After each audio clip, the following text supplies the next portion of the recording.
Aquí cabe todo el cine. Con Eric Estrada. Estrenos. Puentes.me.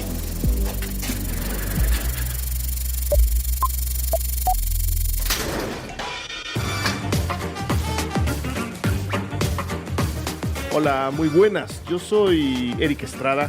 Les doy la bienvenida a un episodio más de estreno. Después del anuncio de los nominados al Oscar, ya muy próximos al estreno de 3 anuncios por un crimen, pues bueno, las cosas se empiezan a poner más interesantes, especialmente si uno trabajó en 3 anuncios por un crimen o en La forma del agua, que creo que son las 2 películas en donde se van a estar debatiendo los Óscares de las mejores categorías. Ustedes lo saben, la gente que ha estado cerca de Cine Garage sabe que el Óscar no es lo mío. El medio sigue al Óscar como un servicio de información hacia ustedes. Sabemos que a mucha gente le interesa el Óscar. Yo no soy particularmente asiduo ni a la ceremonia ni al premio. No veo la ceremonia, veo las películas y me gusta hablar de las películas. En consecuencia, este episodio de estreno que estamos empezando ahora, que estoy empezando yo solito, porque además muy poca gente ha podido ver 3 anuncios por un crimen, pues está dedicado más bien a películas alrededor de esta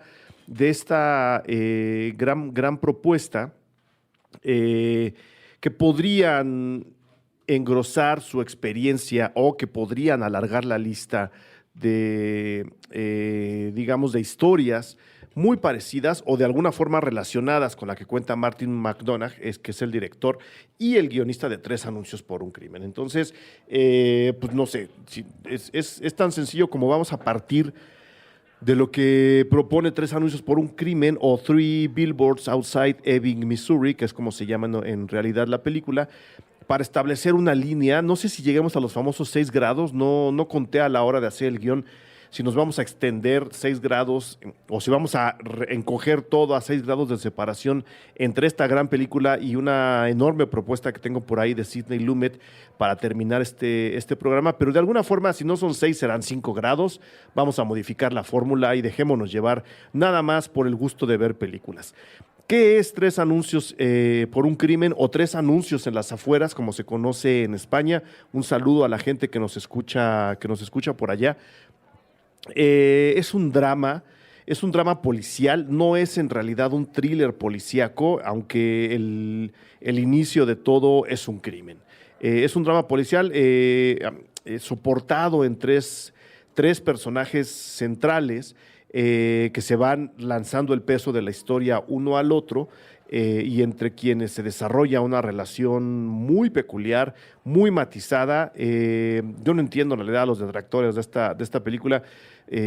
Había uno por ahí que leí que le pedía veracidad a la película y congruencia. Yo creo que la película, justo lo que nos hace y parte del mensaje que está lanzando es seamos poco congruentes cuando hay que ser poco congruentes. No voy a contar la historia. Ustedes saben que en Cine Garage los estropeos simplemente no los usamos como se usan en otros lugares, que es para aceitar la conversación. Los estropeos vienen después en pláticas extra, pero para el entendimiento de una película, si de verdad vamos a hablar de una película, el estropeo ni siquiera tiene por qué asomarse. El tema está siempre detrás, está siempre del otro lado. Entonces, tenemos un crimen inicial. Conocemos al principio de la película a una mujer llamada Mildred, interpretada por Frances McDormand, ahora nominada al Oscar como mejor actriz, que acaba de perder a su hija, su hija adolescente, en una situación enteramente violenta.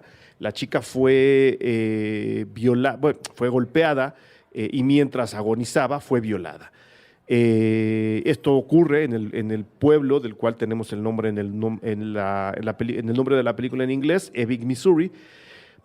Y pues el caso, nomás después de algún tiempo, no se encuentra al culpable, no hay pistas que nos digan por dónde va, si va la investigación caminando o no. Entonces, esta mujer, Mildred, coloca 3 anuncios afuera entrando al pueblo de Missouri, en el que le cuestiona a la policía su poca acción, digamos. Entonces, la película de entrada nos coloca en un territorio que a Hollywood le gusta, al Hollywood hasta cierto punto crítico, le gusta moverse ahí, que es el de los mundos con policías ineptas o el de los mundos con policías corruptas o el del mundo con policía disfuncional, lo vamos a poner así para que englobemos a todas y no logremos herir ninguna susceptibilidad en particular. El mundo de la policía corrupta, imperfecta, le gusta a Hollywood, le ha dado cancha para desarrollar muchísimas historias y lanzar bastantes y distintas propuestas. Y Tres anuncios por un crimen es justo eso, ¿no? Parte del conflicto de esta mujer con, bueno, además de la pérdida de su hija, que es el motor principal, central, prácticamente único para que ella transite a lo largo de toda la película. Ese tránsito lo va a hacer en contra de un departamento de policía al cual nosotros en un principio observamos como inepto, como disfuncional, como poco claro, ¿no? Como si de repente, de hecho, en alguna parte de la película parecería que los policías saben quién asesinó a su hija, saben por qué la asesinó y se están protegiendo, no solo entre ellos, sino entre el probable o los probables criminales que asesinaron a esta chica. Hay un momento en la película en el que eso ocurre, o por lo menos esa idea alcanza a cruzar la pantalla. Se los platico porque la película en realidad usa esto como un pretexto, pero la solución del caso no acaba, o sea, poco a poco se va desplazando del corazón de la película para empezar a mostrarnos una cosa mucho más interesante. No estoy diciendo que se obvie el asesinato de una chica en circunstancias tremendamente violentas, sino que ese pretexto violento, oscuro, cruel como lo es el que le sirve a Martin McDonagh para contar la historia que realmente quiere contar, que va un poquito más allá o que le da la vuelta al asesinato de una forma muy original. A mí justo la solución y la manera como van cambiando los personajes me parece muy acertada. Poco creíble, pues bueno, habrá que ver qué tan poco creíble, ¿no? Hay que darle la oportunidad a los demás de cambiar, de tomar opciones, de redirigir el rumbo, que es también parte de la propuesta de Tres anuncios por un crimen. Entonces, ahí está la película, pero es importante recalcar, porque además de ahí nos vamos a lanzar a los otros grados para tratar de llegar a la película de Sidney Lumet que les quiero contar. Tres anuncios por un crimen juega mucho con esa percepción que además muchos ya tenemos de que la policía siempre está más del lado oscuro que del lado luminoso. Sí, siempre hay policías buenos. De repente, Woody Harrelson, que creo que también está nominado al Oscar. Ahora les digo, tengo la lista aquí en Cine Garage. Por si alguien la quiere checar, ahí está la lista con ligas a las críticas, a algunos videos, a entrevistas, para que pues vean, ¿no? Que no es tan fácil hacer una lista. Aquí la nuestra está bastante trabajada. Se las recomiendo. Mejor actor. No está Gary Oldman, pero el que sí está como mejor actor de reparto es Sam Rockwell, que es parte del cuerpo policíaco que nos va a presentar la película. Entonces, a lo que voy. Si de entrada ya estamos un poco predispuestos a ver en ciertos grupos policiales ejercicios de corrupción, mentiras, intrigas, chantajes, como algo prácticamente natural de ese tipo de personajes, Tres anuncios por un crimen juega con ese estereotipo que nosotros ya traemos y mueve a los personajes alrededor de ello, a veces como manera de distracción y otras para sí propulsar lo que va a venir después en la historia. Entonces, incluso siendo un elemento de distracción, yo creo que lo hace muy bien. ¿Por qué? Porque de nuevo, la historia que le interesa contar es mucho, mucho más profunda. Tienen que verla, tienen que disfrutarla. Yo me la pasé muy bien, quiero volverla a ver. Está mi crítica también en Cine Garage, mi crítica escrita, quiero decir. Y ahí, por supuesto, desarrollo un poco más este tipo de ideas. ¿Por qué? Porque aquí lo que quiero es dar el salto a otras películas. Y vamos a tomar un pretexto pues bien tarado, ¿no? Bien tonto, aunque aparentemente no lo es porque está señalado en las trivias de la película de Tres anuncios por un crimen. Prácticamente toda la película, Frances McDormand, que es el personaje que interpreta a Mildred, la mujer a la cual le asesinan a su hija, y que ahora, repito, está nominada al Oscar, y probablemente se lo gane porque está contra Sally Hawkins en La forma del agua, Margot Robbie en I, Tonya, Saoirse Ronan en Lady Bird y Meryl Streep no va a ganar por The Post, la acabo de ver y creo que no. Saoirse Ronan tampoco va a ganar por Lady Bird, la película no da. Está la pelea entre Margot Robbie por I, Tonya, que está la crítica en Cine Garage, Frances McDormand por 3 anuncios y Sally Hawkins por La forma del agua. Si la dictara mi corazón, yo se lo daría a Sally Hawkins, que es encantadora en La forma del agua, pero Frances McDormand hace aquí un trabajo monumental. Ahora, como se ha dicho por ahí, y es cierto, es un poco repetición de sus papeles anteriores. Ya hemos visto a Frances McDormand en este tipo de personajes, en este tipo de ejercicios, en este tipo de mujeres. Está Margot Robbie en I, Tonya, que hace un trabajo fenomenal. Está en 3 a 3, apunten la fecha. Pues bueno, prácticamente durante toda la película, el personaje de Mildred, Frances McDormand, trae un pañuelo, una bandana, un paliacate atado a la cabeza rojo. Pues que se ve hasta cierto punto combativo, ¿no? Que es un poco la señal de la pelea que ella está ejecutando durante más de 2 horas que dura la película. Pues bien, en algún momento, en algunas de las entrevistas que se le hicieron a Martin McDonagh, que escribió la película y la dirige, él comentó que esta bandana, este pañuelo, este paliacate rojo que trae Mildred en la cabeza, no es otra cosa sino una referencia a El francotirador. El francotirador es una película, no tengo aquí el año, pero ahorita se los busco. Es una película de Michael Cimino, de Deer Hunter es de 1978. En España la película se llamó El Cazador, en México se llamó El francotirador de Deer Hunter, que es como el cazador de ciervos. Y bueno, en esta película conocemos a 3 personajes interpretados por John Cazale, Christopher Walken y Robert De Niro. Son 3 trabajadores, todo ocurre hasta donde recuerdo, en Pensilvania, también en un pueblo no precisamente glamoroso de Estados Unidos, que es donde además se van a mover, con un par de excepciones, las películas que vamos a comentar hoy, en esta otra América, ¿no? Lo que a muchos les ha dado en llamar la América profunda, que es donde está The Florida Project, que es donde está ese tipo de películas, que es donde está Tangerine, que aunque ocurre en Los Ángeles, está en la parte menos glamorosa de Los Ángeles. Algo así va a ocurrir aquí. En El francotirador, estos 3 personajes trabajan en Pensilvania, en una fábrica, y de repente estamos en la década de los 60. Los 3 deciden enlistarse para ir a pelear en la guerra de Vietnam. Y antes de irse a pelear a la guerra de Vietnam, uno de ellos se casa.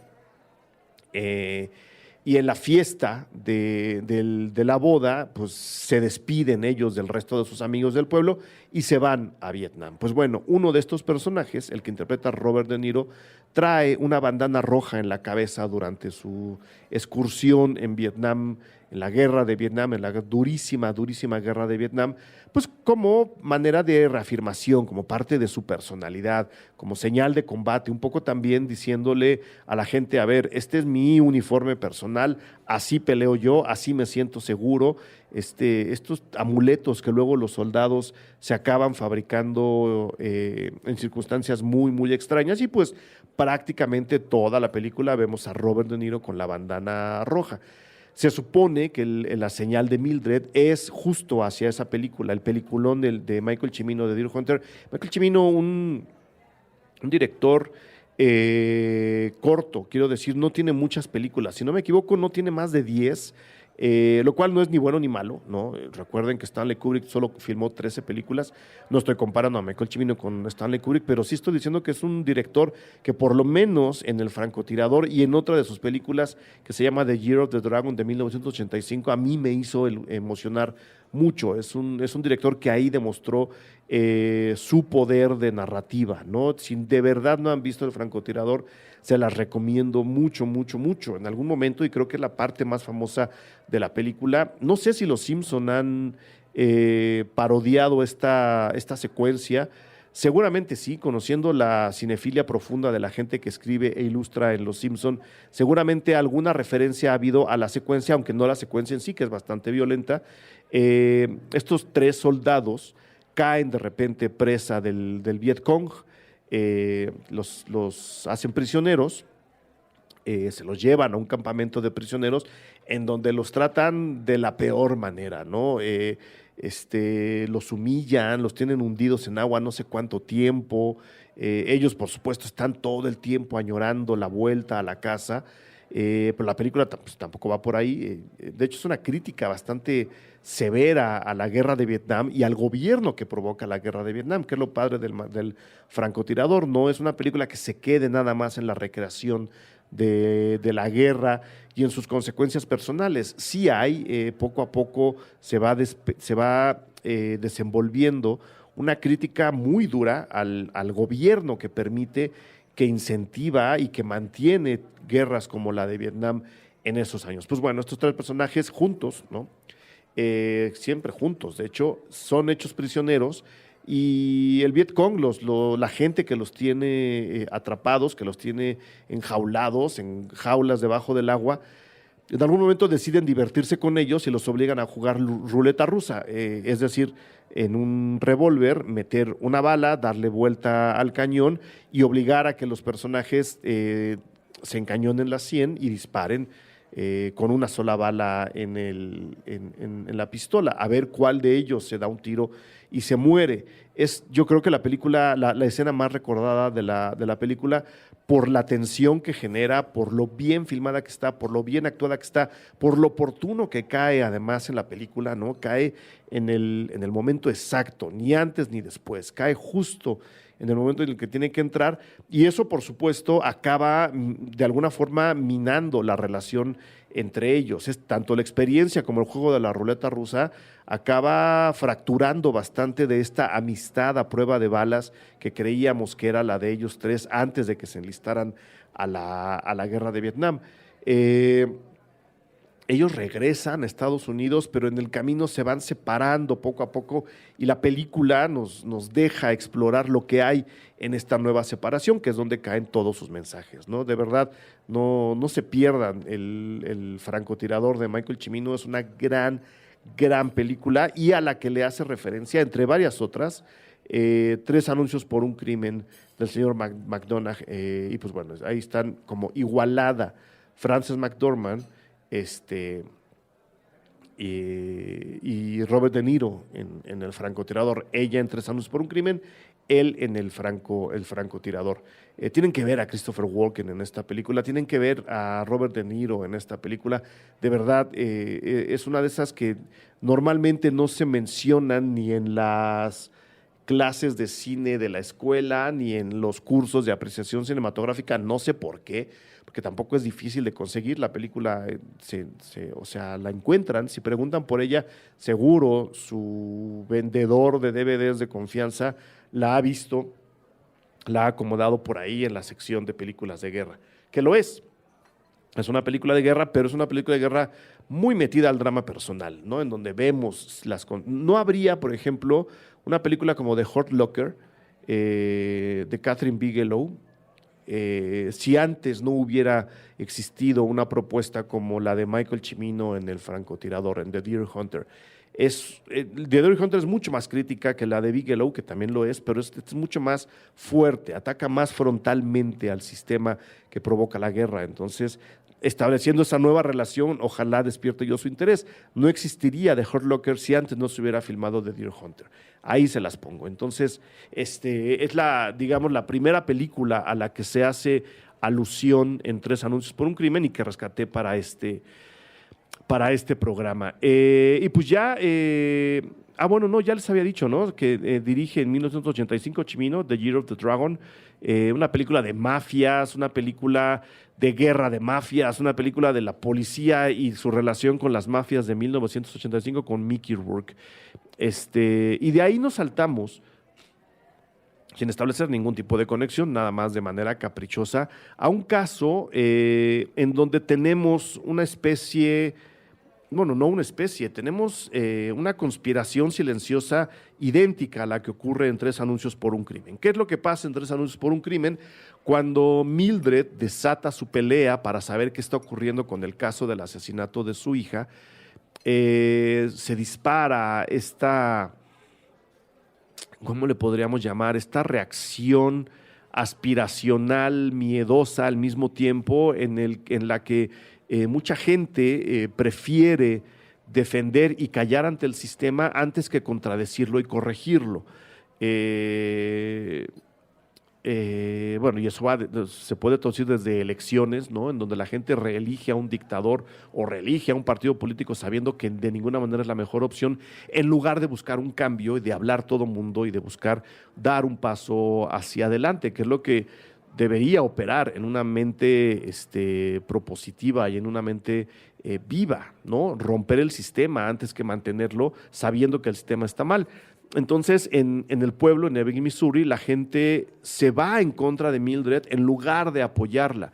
Y a la hora de callar lo que está pasando, de no decir lo que se sabe, de no apoyarla, de no hablarla, de no abrir la boca a favor de ella, pero sí a favor del policía, sienten que la autoridad del pueblo está siendo violentada y ultrajada, ¿no? Cuando en realidad la víctima está del otro lado. A la hora de callar y de no hacer nada y de no apoyarla, caen en una especie de conspiración silenciosa contra la que también tiene que pelear Mildred. Tiene que reaccionar ante ello y tiene que sacar fuerzas debajo de las piedras para poder enfrentarse ya no al cuerpo policial, sino a todo el pueblo, que por estas reacciones que les describo está antes a favor de la autoridad, sabiendo que algo está mal, en lugar de estar en contra para poderlo corregir. Pues bueno, hay un caso muy parecido y sí hay una conexión, ya estoy revisando mi guión, sí hay una conexión directa también con 3 anuncios por un crimen. Tenemos casos igualmente desesperantes alrededor de asesinatos o de hechos muy, muy violentos que luego la policía trata de ocultar, en el caso de Mississippi en Llamas, que es la siguiente película, con el contubernio del pueblo. Mississippi en Llamas es una película, este es de los 80s, si mal no recuerdo, sí, Mississippi en Llamas es del 88. Una película del gran Alan Parker. A mí me gustan mucho las películas que hace Alan Parker. Autor, por ejemplo, bueno, del Expreso de Medianoche, que ya platicamos con Mauricio Valle en su programa Retrovisor, bueno, en el programa Retrovisor que nos ayudó a hacer los clásicos de Mauricio Valle, hablamos del Expreso de Medianoche. Él tiene antes un Bugsy Malone, tiene después Fama, tiene después Pink Floyd The Wall, tiene Birdie, tiene Angel Heart, y después de Angel Heart, que es un peliculón loco del 87, hace Mississippi en Llamas,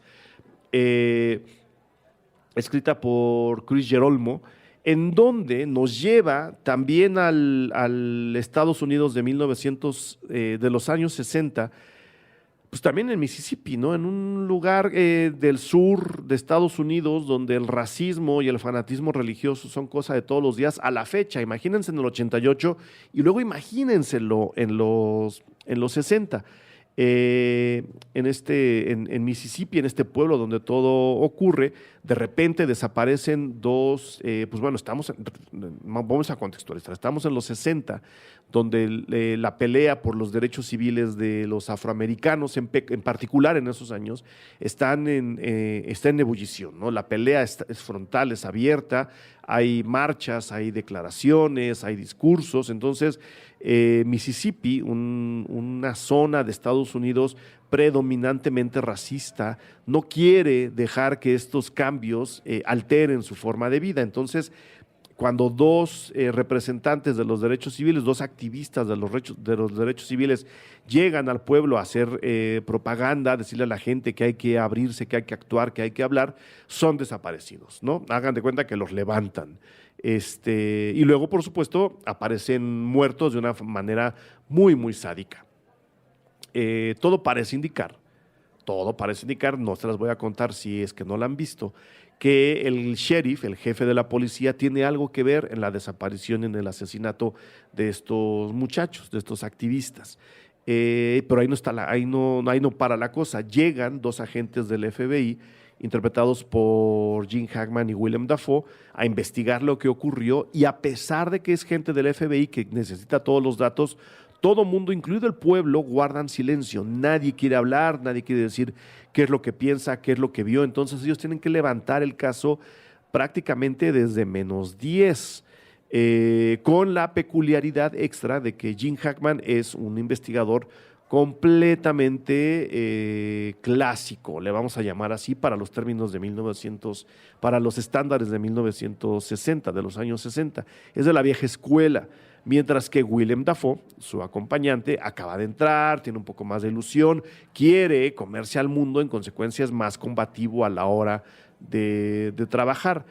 Y en medio de este silencio que se va armando en el pueblo, ellos van levantando pistas, todas desconcertantes y todas desilusionadoras. O sea, el caso y la película no tiene de ninguna forma un final completamente feliz, no es un desenlace jovial ni festivo, sino todo lo contrario. Conforme ellos van escarbando en los datos, en la información del caso que están investigando, nadando contra corriente del silencio de todo mundo en el pueblo, pues van sacando a la luz cosas realmente tormentosas, realmente difíciles, muy violentas, muy oscuras. Pero hay un dato principal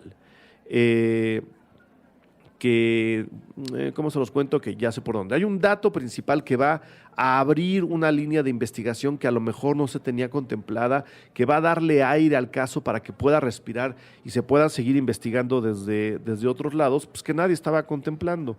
Y quien lo destapa es una mujer que, pues curiosamente, está del lado del mal, digamos, está del lado de la conspiración, es la esposa del fiscal, está como en el lado equivocado de la fuerza, ¿no? Y en algún momento esta mujer dice, creo que tengo que hablar, creo que tengo que decir lo que sé, creo que tengo que darle esta pista en particular a nuestros dos investigadores, que son Jake Hackman y Willem Dafoe. Pues bueno, esta mujer que se decide a hablar y que se decide pelear contra la conspiración del silencio del pueblo y contra las prácticas corruptas del departamento de policía de su pueblo, no es otra que Frances McDormand. Ella también está en la película y su personaje ejecuta un movimiento hasta cierto punto parecido al de 3 anuncios por un crimen. Aquí, en otro caso, en otra situación, ella se decide a hablar, a decir lo que sabe, y ahí la película tiene un viraje bien padre, bien interesante, y nos lleva a un desenlace muy sacudido. Hay un juicio de por medio, hay más datos ahí en medio también, hay más descubrimientos, todos igualmente violentos, si no es que todavía más violentos que en el primer principio, y hay una conclusión que, a pesar de ser una conclusión real y de alguna forma la conclusión que todo mundo está esperando a partir de la tercera parte de la película, nos deja con un sabor agridulce muy especial, muy particular, una especie de mini depresión que los va a hacer cuestionarse muchas cosas alrededor del racismo y, por supuesto, de la relación que nosotros como ciudadanos podemos tener o llegar a tener con los cuerpos policíacos, ¿no? Mucha gente, repito, como creen que son una autoridad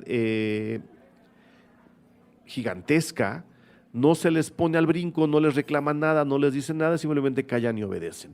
Y estas películas lo que nos dicen es, ni calles ni obedezcas, o sea, tienes que hablar de lo que te pasa, tienes que decir lo que te ocurre, y si caen cabezas del lado de la policía, ni modo, muy institucional, muy organizada, muy cuerpo de seguridad, pero tenemos que cuidar que eso no se contamine y no se corrompa para que nosotros de este lado de la vida podamos tener un desarrollo también más pleno. Igual ellos, ¿no? Creo que, siendo justos para los dos lados, en un mejor mundo los policías también podrán tener una vida pues bastante más placentera que la que llevan ahora, pobres. Pues bueno,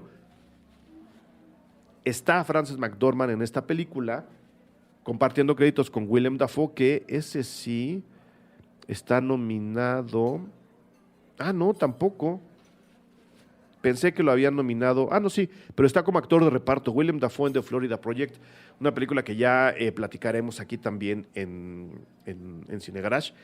Ya la vi, nada más tengo que hacer la crítica. Dentro de muy poquito se las paso. Entonces, pues esta chica acaba de alguna forma haciéndole la chamba a los investigadores del FBI, que son Gene Hackman y Willem Dafoe. Es una película que los va a hacer enojar, es una película que les va a provocar varias rabietas, es una película que los va a dejar de lado más depresivo que festivo, pero es una película que se tiene que ver, especialmente porque estos casos no se han detenido en Estados Unidos y por supuesto no se han detenido en México. En México también hay asesinatos por causa de racismo, igual que hay feminicidios, y tenemos que corregirlos, tenemos que platicarlos. Creo que este tipo de películas, verlas, entender el problema y cómo salen de él, si es que salen, nos ayudará un poco también a comprender qué está pasando en las calles, por lo menos de estos dos países, de México y de Estados Unidos, que estamos junto con pegado. Y sí, el retrato que se hace de la policía en Mississippi en llamas es desesperante, ¿no? Es así de, quiero lanzarme, quiero entrar a la película, empezar a cortar cabezas y a dar bastantes golpes. Entonces, se las recomiendo mucho. Pues bueno, más policías oscuras en otras películas. Encontré por ahí la referencia, por supuesto, a Vivir o Morir en Los Ángeles, una película. Uy, no apunte los años en mi guión. ¿Quién me ayudó? Que no están no están los años en mi programa. Vivir y Morir en Los Ángeles es una película del 85 dirigida por William Friedkin. Y también, aunque tenemos aquí a agentes del servicio secreto, pues siguen siendo policías, siguen siendo autoridad, lo estoy entrecomillando, y sigue habiendo casos de asesinato y de chantaje, ¿no? Entonces, en el peliculón que es, hablando de policías oscuras y violentas, como lo es la de Mississippi en llamas, en el peliculón que es Vivir y Morir en Los Ángeles, To Live and Die in LA,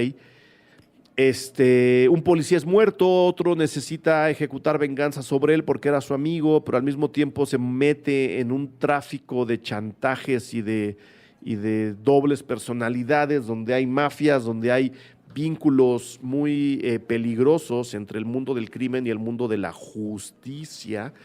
Y lo que hace William Friedkin al dibujar el mundo de Los Ángeles, un Los Ángeles nada turístico, un Los Ángeles muy apartado de la visión disneylandesca que la gente tiene de ellos, y sí, enseñándonos más las calles violentas, duras, rudas que tiene esta ciudad, y un cuerpo policial también corrupto, también bastante violento. Recuerden lo que pasó con Rodney King justo en esa ciudad, es otro caso, pero podríamos llegar, si le jalamos, podríamos vincular la brutalidad policíaca de la vida real con la corrupción y la oscuridad en la que la ubican las películas de Hollywood. Y Vivir y Morir en Los Ángeles es justo eso, ¿no? Quitar mucho todo el glamour de la ciudad, que además luego acaba resbalándole a los policías. Es una ciudad donde, igual que Nueva York, donde la gente suele tomarse fotos con los policías como si fueran un elemento de atracción turística. Pues bueno, quitando ese glamour, quitando ese oropel del Hollywood más frívolo, lo que vemos en Vivir y Morir en Los Ángeles son lo que hay, calles de asfalto duro, rudo, sucio, que raspa, y por supuesto eso habla de los cuerpos policíacos igualmente violentos, igualmente corruptos, igualmente oscuros, que te llevan de la vida a la muerte, tal cual, en un abrir y cerrar de ojos. Si de veras no han visto Vivir y Morir en Los Ángeles, se las recomiendo muchísimo.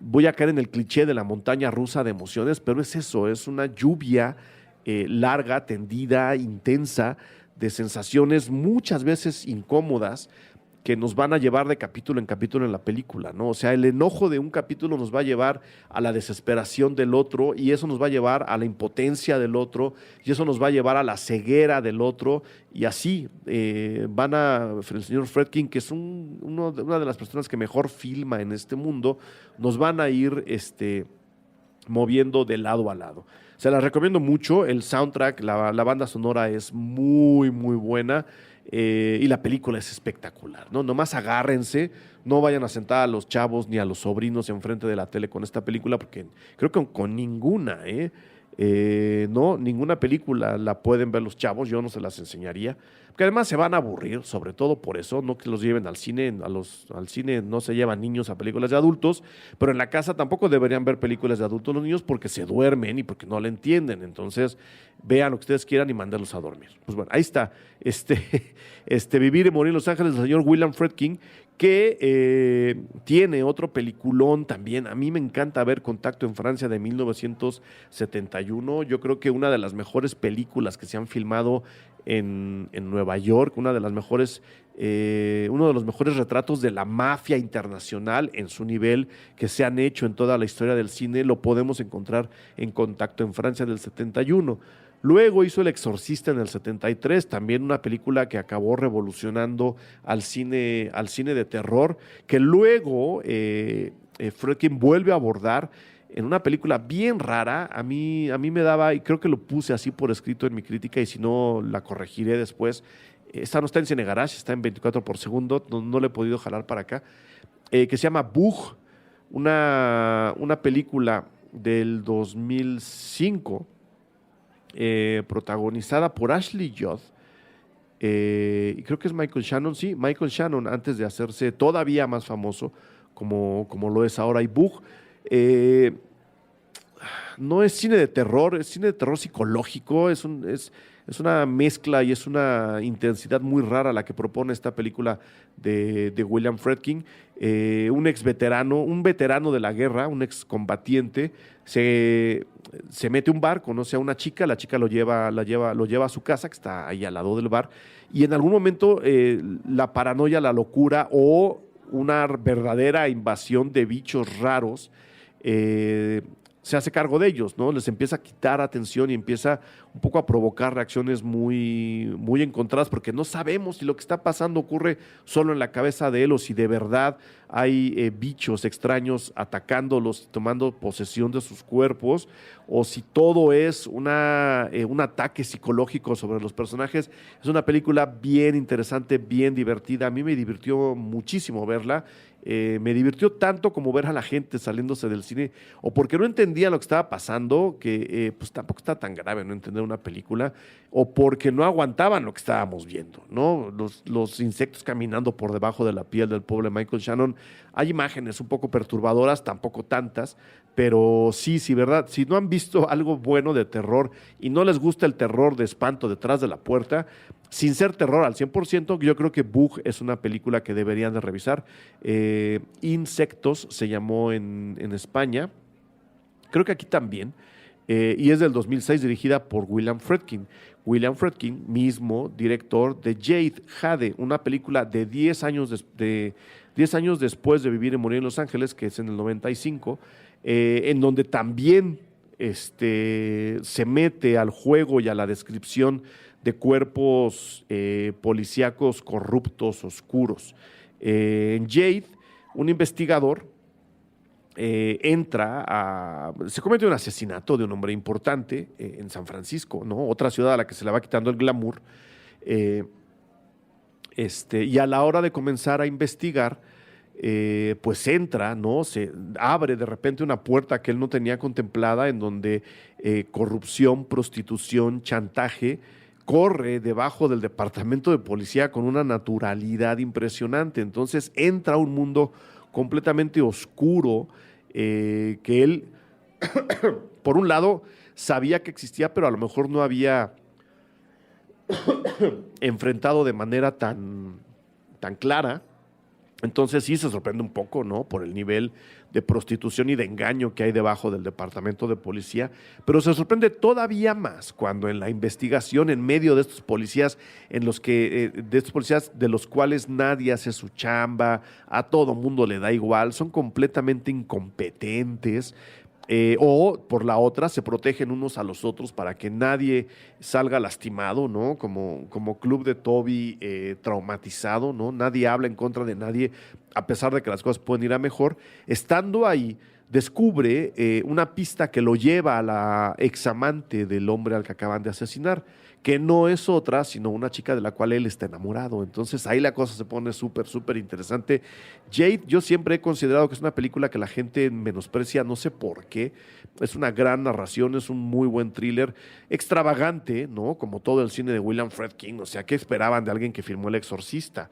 Que de repente se quiere salir por la tangente. Pues sí, hombre, ¿qué esperaban de alguien que filmó Bug, la película que les acabo de describir? Entonces, a lo mejor la película sí está menospreciada, debería el mundo darle una nueva oportunidad a Jade, porque también está lleno de policías y de conspiraciones del silencio que nos ligarían directo con 3 anuncios por un crimen.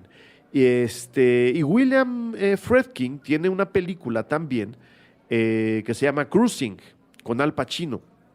Cruising, esa es de nuevo, ¿quién me hizo el guión que no apuntó las fechas? Cruising, 1980. Una película con Al Pacino de William Friedkin, escrita por él junto a Gerard Walker, que es el que hace la novela, en la que Al Pacino es un policía que está persiguiendo a un asesino en serie que solo asesina hombres homosexuales. Entonces, en su afán por entender y por atrapar al asesino, el personaje de Al Pacino, que se llama Steve Burns, entra y lo sigue siguiendo pistas, se va adentrando y además él también se va infiltrando. O sea, hace lo posible por pasar como un miembro de la policía gay que le gusta la práctica sadomasoquista. O sea, la investigación lo lleva a esta subcultura del mundo homosexual sadomasoquista, en donde ve cosas terribles, ¿no? Y en donde también él, en su afán por descifrar el asesinato, pues tiene que relacionarse de manera muy directa con los personajes que va entendiendo y que va conociendo, porque sabe que uno de ellos lo va a llevar con el asesino que está buscando. Digamos que es un policía hasta cierto punto honesto, amante de su profesión, amante de la verdad, que para sacar a la luz la verdad tiene que entrar a estos círculos oscuros, violentos también, ¿no? En donde hay mucho dinero, hay mucha droga, hay mucha prostitución y en consecuencia hay mucha corrupción policial, en donde está cobijado el asesino, ¿no? Entonces acaba entrando al mundo gay de sadomasoquista y ahí su mundo y su experiencia se trastocan prácticamente para siempre. Ya luego ustedes verán si atrapa al asesino en serie o no, qué es lo que pasa con el personaje de Al Pacino. Al Pacino, mismo actor que llegamos a Sidney Lumet en 1973, es decir, 7 años antes de Cruising, había interpretado a Sérpico. Sérpico es, yo creo que sí se llama Frank, hasta donde recuerdo. El personaje se llama Frank Sérpico. No viene aquí en los créditos, pero creo que sí, Sérpico es el apellido de este personaje, de este policía. De nuevo, un policía honesto, un policía, en algunas críticas que estuve leyendo de la película le llamaban un policía hippie, ¿no? Estamos en 1973, es un policía que cree en la verdad, que cree en la justicia, que cree en la legalidad, que es recto, ¿no? Que no tiene ninguna tacha, que quiere operar como se tiene que operar, por el camino del bien, por este lado de la calle, hacer las cosas padres, bien, ¿no? ¿Para qué meterse en el lodazal en donde está toda la policía en Nueva York en 1973? Porque, repito, ya hemos comentado un poco la figura de Nueva York.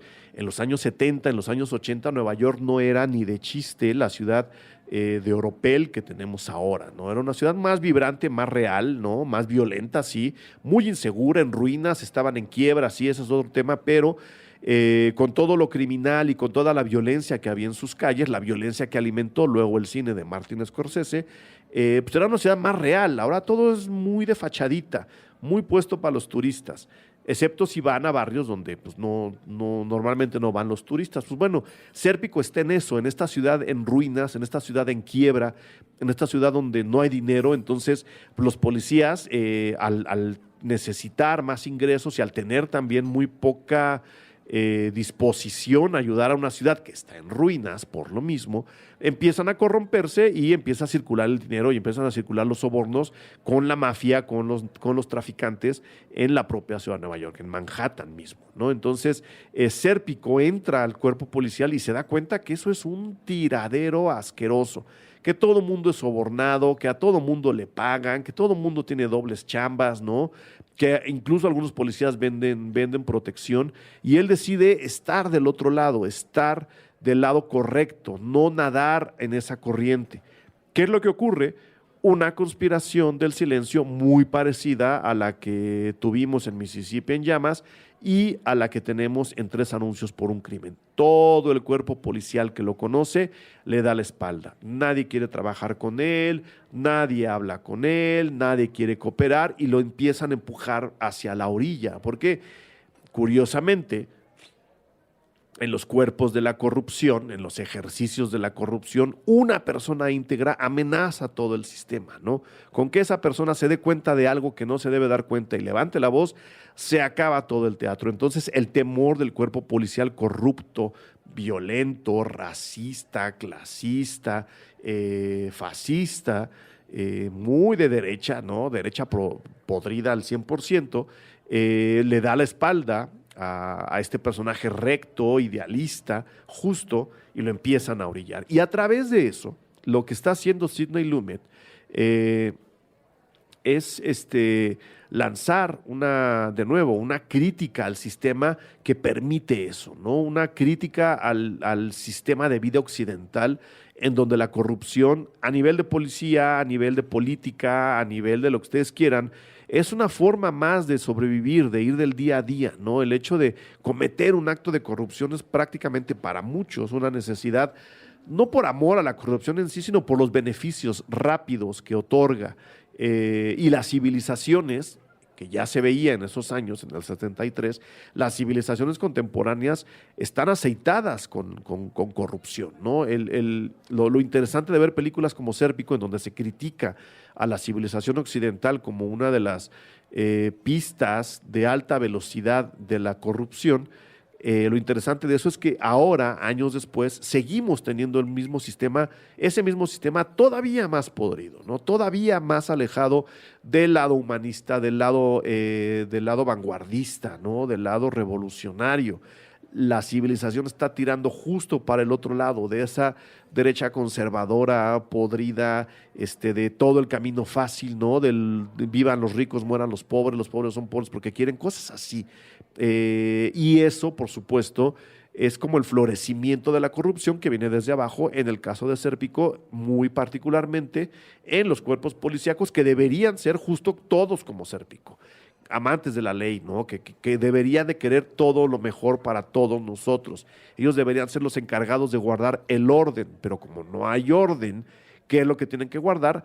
Su propia figura, su propia persona, ¿no? También hay una crítica también ahí al individualismo, a la ensalzación del personaje por encima de la masa.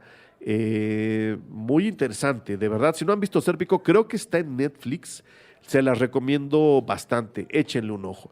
Y acabamos con, así, o sea, yo quería llegar de 3 anuncios por estas conspiraciones del silencio, quería llegar de 3 anuncios a Sérpico y cerrar, sin comparar, por supuesto, a señor McDonagh con Sidney Lumet, uno de mis directores favoritos, también mencionado por Mauricio Valle con su película Gloria, de la cual es director. La película es del 89, pero 12 Angry Men es de Sidney Lumet, con Henry Fonda, un peliculón que además se ha hecho, hace poquito estuvo como obra de teatro en México. Before the Devil Knows You're Dead también es una gran película. Échense un clavado a la filmografía de Sidney Lumet y cachen lo que encuentren, véanlo, revísenlo. Creo que indirectamente o de manera discreta este episodio estaba hecho para acabar mencionando su nombre e invitarlos a ver películas del señor Sidney Lumet. No se van a arrepentir. Tarde de Perros, una película también muy crítica al sistema, del 75, también con Al Pacino, aunque aquí no nos metemos con el cuerpo policial. También es muy, muy recomendable. Algún día la quiero volver a ver, es una película que amo con locura, la quiero volver a ver, entonces cuando la vea le hacemos un retrovisor.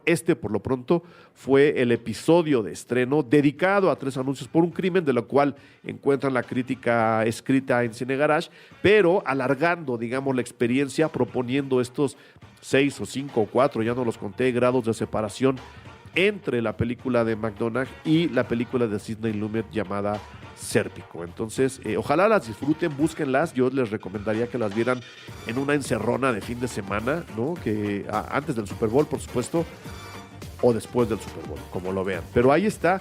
Vean 3 anuncios por un crimen. Repito, es prácticamente la única película que le hace sombra o que le podría hacer sombra a la película de Del Toro. Entonces tienen que verla y tienen que entenderla. Aquí está la lista, ojalá las disfruten, ojalá les haya gustado este episodio.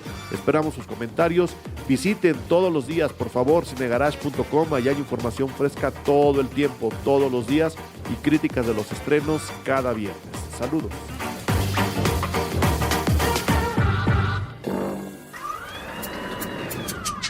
Cine Garage. Aquí cabe todo el cine. Con Eric Estrada. Estrenos. Puentes.me